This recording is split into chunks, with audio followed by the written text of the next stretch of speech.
गरीब लड़के को उसकी प्रेमिका थार गाड़ी गिफ्ट कर देती है। लड़की बेहद ज़्यादा पैसे वाली थी, बेहद ज़्यादा सुंदर थी। वो उस लड़के के सारे खर्चे उठाती थी, उसको नया फ़ोन दिलवाती है। वो जो मांगता लड़की वो उसको दे देती थी और लड़की उससे शिद्दत वाला प्यार करती थी। लेकिन आप सोचकर हैरत में पड़ जाएंगे, क्या जो लड़की इतना सब करती थी उस गरीब लड़के के लिए, वो लड़का उसी थार गाड़ी में जो उस लड़की ने गिफ्ट की थी, उसी थार गाड़ी में उस लड़की की हत्या कर देता है। और हत्या करने के बाद लाश को ठिकाने लगा देता है। पुलिस को लाश मिलती है और लाश का अंतिम संस्कार कर दिया जाता है। अज्ञात में लड़का किसी और मामले में जेल चला जाता है।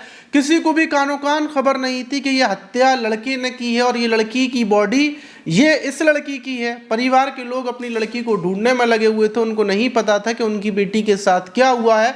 लेकिन जब कड़ी से कड़ी जुड़ती है और जब पुलिस आरोपी को तक पहुंचती है और उसको गिरफ्तार किया जाता है, उससे पूछा जाता है कि इतनी सुंदर लड़की थी, इतना ज़्यादा प्यार करती थी, लाखों रुपए के गिफ्ट देती थी, फिर भी उस गरीब लड़के ने अपनी प्रेमिका की क्यों हत्या कर दी। पूरी कहानी जब आप सुनेंगे तो आप चौंक जाएंगे। तो चलते हैं और जो आज की घटना है उसको शुरुआत से जानते हैं आखिर तक। तो दोस्तों, मेरा नाम माज है। उम्मीद है कि आप सब अच्छे होंगे, सुरक्षित होंगे। और जो घटना है वो उत्तर प्रदेश के मुरादाबाद का कटघर थाना है और उसी थाने के अंतर्गत कोहिनूर तिराया है। वहीं के रहने वाले आदिल रहमान जो पीतल के बड़े कारोबारी हैं और उनका जो पीतल का माल है वो दूसरी जगहों पर एक्सपोर्ट होता है। वहीं उनकी एक लड़की है जिसका नाम अदीला रहमान है, जिसकी उम्र लगभग 22 साल थी। और अदीला रहमान हैदराबाद में लॉ की पढ़ाई कर रही थी और फिलहाल में उसके एग्ज़ाम आने वाले थे, इसलिए एग्ज़ाम की तैयारियों में लगी हुई थी। और 25 जून को वो अपने परिवार के लोगों से बोलती है कि उसको प्रयागराज जाना है, वहाँ पर उसके लॉ के एग्ज़ाम है। और 25 जून के परिवार के लोग, वैसे वो हमेशा जाया करती थी हैदराबाद, नोएडा, इधर उधर जाती थी, अकेली ही वो सफ़र करती थी, सब कुछ वो जानती थी और काम के सिलसिले में भी वो जाया करती थी अपने पिता के। तो नॉर्मल सी बात थी। माता पिता बोलते हैं कि ठीक है बेटा चली जाओ। 25 जून को वो अपने घर से निकलती है, प्रयागराज पहुंचकर अपने पिता और माँ को फ़ोन करती है, बताती है कि मैं यहाँ पर आ चुकी हूँ। और उसके बाद वो अपने एग्ज़ाम को देती है। एग्ज़ाम होने के बाद फिर 28 जून को वो बताती है कि माँ मैं यहाँ से निकल रही हूँ, घर के लिए रवाना हो रही हूँ। और वो वहाँ से फ़्लाइट पकड़ती है दिल्ली के लिए और 29 जून को वो दिल्ली में पहुँच जाती है। दिल्ली में पहुँचने के बाद अब दिल्ली से वो अपने घर की तरफ आने वाली थी मुरादाबाद, तो अपनी माँ को वो ये बात बता देती है। लेकिन उसके बाद अचानक से बेटी अदीला रहमान का फ़ोन स्विच ऑफ हो जाता है। माँ पिता इंतज़ार करते रहते हैं कि शायद बैटरी डिस्चार्ज होगी, इस वजह से बंद हुआ होगा, अभी चालू हो जाएगा, फिर बेटी से बात हो जाएगी। लेकिन बेटी का फ़ोन चालू नहीं होता, पूरा दिन गुजर जाता है। माता पिता अपनी बेटी की खोज करते हुए सीधी दिल्ली एयरपोर्ट पर पहुंचते हैं। वहां पर सीसीटीवी कैमरास की रिकॉर्डिंग वगैरह चेक करते हैं तो उसमें दिखता है कि अदीला रहमान एयरपोर्ट से बाहर निकलते हुए टैक्सी में बैठते हुए दिखती है। लेकिन उसके बाद वो कहाँ गई कुछ नहीं पता। परिवार के लोगों को लगता है कि शायद अदीला रहमान का किडनैप हो गया है या फिर हो सकता है उसके दिमाग में कोई बात हो, वो गुस्से में कहीं चली गई हो। परिवार चारों तरफ अपनी बेटी को ढूंढता फिरता है और 7 जुलाई को परिवार के लोग थाने में आते हैं और बेटी की गुमशुदगी की रिपोर्ट दर्ज करवा देते हैं कि हमारी बेटी गुमशुदा है। पुलिस बेटी को ढूंढने में लग जाती है। अदीला रहमान को चारों तरफ ढूंढ रही थी लेकिन पुलिस के हाथ बिल्कुल खाली थे। और आखिर में जो अदीला रहमान के परिवार के लोग थे अदीला रहमान के कमरे में पहुंचते हैं कि हो सकता है उनको कोई सबूत मिल जाए, हो सकता है कोई ऐसी चीज़ मिल जाए कि बेटी परेशान हो, घर वालों को ना पता चली हो। तो वो अदीला रहमान के कमरे को छानबीन करते हैं, इधर से उधर देखते हैं।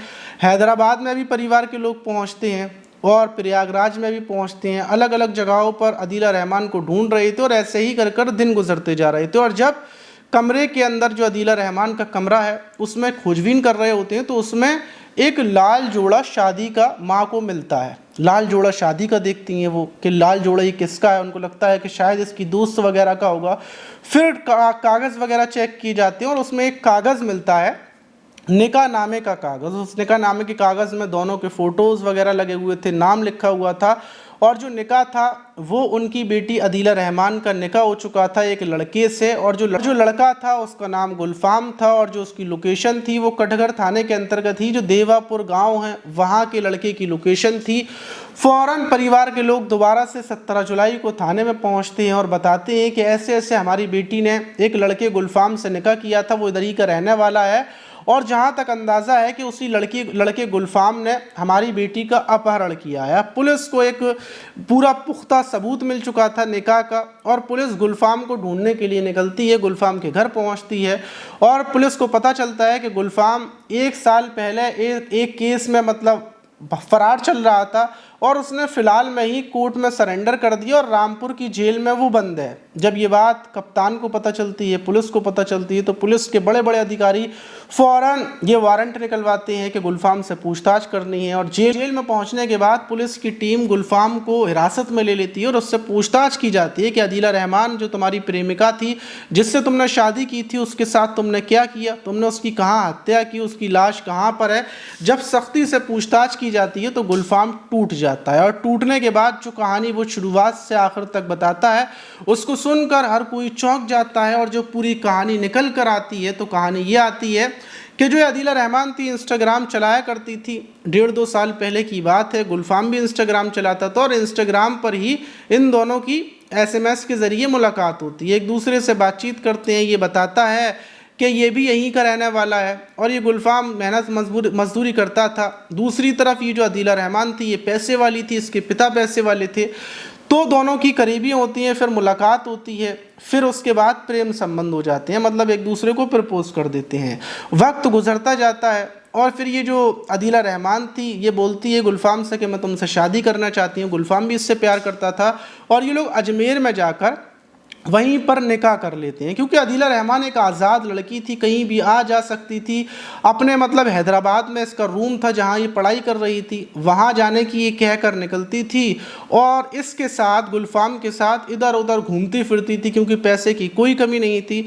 और ये लोग नोएडा में एक कमरा किराए पर भी ले लेते हैं, एक कमरा, और वहीं पर ये लोग रहते थे हफ्तों के लिए। और जब भी ये काम के सिलसिले में नोएडा जाती थी तो गुलफाम के साथ ही रहती थी। गुलफाम बताता है सब कुछ ठीक ठाक चल रहा था, और जब इन लोगों का निकाह होता है अजमेर में, तो उसके बाद जो अदीला रहमान थी वो थार गाड़ी गिफ्ट करती है गुलफाम को, क्योंकि गुलफाम को थार गाड़ी देखकर उसका सपना था थार गाड़ी चलाने का। इसलिए अदीला रहमान अपने प्रेमी का, अपने पति का सपना पूरा कर देती है। अभी इन लोगों ने अपनी शादी के बारे में किसी को नहीं बताया था, ना अपने अदीला रहमान ने अपने घर पर, ना गुलफाम ने अपने घर पर।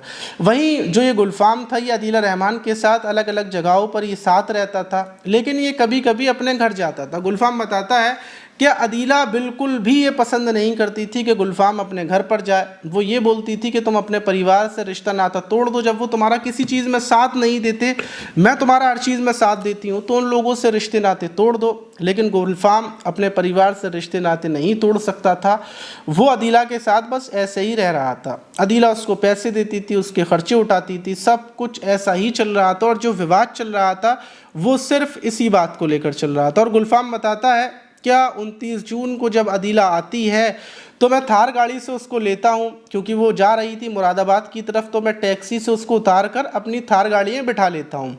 फिर उसके बाद हम लोग ऐसे ही घूमते फिर रहे थे, और फिर जो अदीला थी फिर वो इसी बात पर विवाद कर लेती है, क्या तुम अपने परिवार को छोड़ोगे या नहीं छोड़ोगे। और गुलफाम बोलता है कि मेरे परिवार ने मुझे पाल पोस कर बड़ा किया है, जवान किया है, मैं अपने परिवार को, अपने माता पिता को कैसे छोड़ दूंगा। और इसी बात को लेकर विवाद इतना बढ़ जाता है कि गुलफाम के पास एक पिस्टल थी, और वो पिस्टल निकालता है, और लखनऊ जो दिल्ली लखनऊ एक्सप्रेसवे है, हाईवे है, उसी पर वो अदीला रहमान के सिर में गोली मार देता है। गोली मारने के बाद लाश सीट पर पड़ी रहती है, और फिर वो कार से ही रात को ही, क्योंकि रात हो चुकी थी, तो वो गाड़ी से सीधा उत्तराखंड की तरफ निकलता है, और वहीं पर रुड़की में पास ही एक नहर थी, वहीं पर गाड़ी रोकता है, और रात के सन्नाटे में बॉडी को वहीं पर फेंक देता है, और फेंकने के बाद वापस आ जाता है। वहीं 4 जुलाई को जो रुड़की से आगे की तरफ जो नहर गई है वहाँ पर पुलिस को इसका अदीला की बॉडी मिलती है, और उसके बाद बॉडी को निकाला जाता है। शिनाख्त करने के लिए 72 घंटे तक पुलिस बॉडी को रखती है, लेकिन जब अदीला रहमान की शिनाख्त नहीं हो पाती तो उसके बाद अदीला का अंतिम संस्कार कर दिया जाता है, मतलब ये मानकर के मतलब ऐसे ही है, मतलब कोई इसका परिवार वगैरह नहीं है, शनाख्त नहीं हो पा रही है, इसलिए कर दिया जाता है। और फिर ये जो गुलफाम था इसने हत्या कर दी थी। फिर ये अपने घर आता है, अपने दोस्त के यहाँ पर 2-3 दिन रुकता है, फिर ये सोचता है कि आखिर क्या करे। फिर उसको याद आता है कि पुराने 1 साल पुराना जो इसके ऊपर मामला चल रहा है उसमें ये फ़रार चल रहा है। उस मामले के तहत ये कोर्ट में हाजिर होता है और वहाँ से जेल चला जाता है। इसको यकीन था कि जब ये जेल में होगा तो पुलिस को पता ही नहीं चलेगा कि गुलफाम ने ये हत्या की है अदीला की, और अदीला के परिवार वालों को भी पता नहीं चलेगा। लेकिन निकाह नामे की वजह से पुलिस इस तक पहुंच जाती है, इसको पकड़ लेती है। जब इस घटना का खुलासा होता है, क्या 4 जुलाई को जो वहाँ पर बॉडी मिली थी वो अदीला रहमान की थी। मुस्लिम अदीला रहमान का अंतिम संस्कार हो गया। परिवार वाले लास्ट टाइम बेचारी का चेहरा तक नहीं देख पाए।